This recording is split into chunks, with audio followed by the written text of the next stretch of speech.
I'm basically first generation family, college student, about to graduate soon. I took a bus from Dallas and walked here to the campus. Didn't know anybody, didn't know where I was supposed to go, and I met Danny because I had my petroleum book in my hand. And he saw it and he was like, hey man, you're studying for that class too. I just got here and I didn't have a place to stay and I was looking for hotels and stuff, and he was like, man, like you can just sleep at the sofa in my dorm. I was like, oh cool. And so I agreed to it, like I didn't have any other option. And the next morning he took me to the bus stop, the Greyhound. So he was the first person I met at campus. We want to send y'all a shout out. Y'all doing a great job. Thank you. I was kind of already starting to hang out with the wrong crowd, get into gangs and things like that. So to me, college I did not know what it was, and it wasn't in my mind. Growing up in one of the worst parts of Houston, the north side, meant that none of us were expected to go very far. The whole world fit between Berry Road and Cross Timber Street. Nothing else mattered in this place where the crime, drugs, and gang violence ran supreme. Considering all of this, very few of us were even expected to graduate high school, let alone make it to college. I didn't even know what college was. Whoever comes from that neighborhood, the north side of Houston, you know, they're not gonna be nothing in life. They're gonna either join a gang, end up in prison or end up dead. And so those are the things, or in the streets, right? Throughout my life, people told me that because I lived in a bad neighborhood, I would become that neighborhood. It's very, very rare that you see a total 360 like that, and that's really what happened essentially. I graduated high school when so many people thought I wouldn't, and was even accepted to UTPB, the University of Texas of the Permian Basin. I was considering to go to Texas A&M, and I already had applied. I already got accepted, but UTPB, I heard about it through my advisor. He told me about it.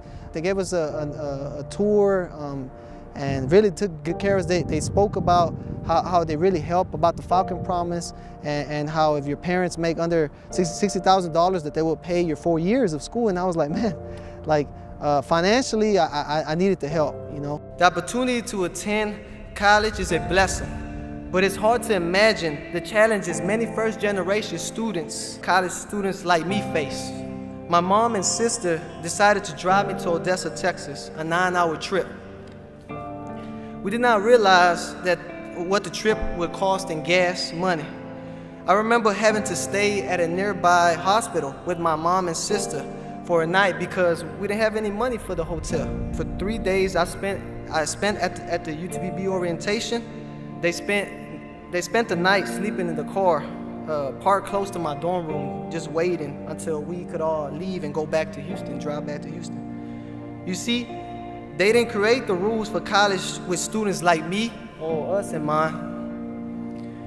They didn't know about my situation or where I came from. They just knew that I was a college freshman, eager to take on this new journey. I won't forget, ever. That's awesome. You keep up the good work, okay? See you later.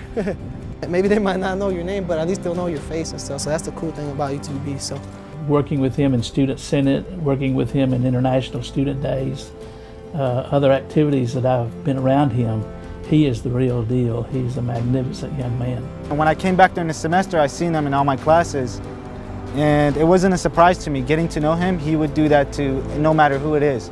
Any person, he would have done the same thing. I never see that boy when he's not coming back from a study session or studying at that time. He's always working. He doesn't ever give up. I'm not trying to force anyone, nothing like that. I'm just trying to encourage and motivate, and I guess pass on what I have inside, you know, which is the good Lord, you know. And he deserves this award more than any person I can think of.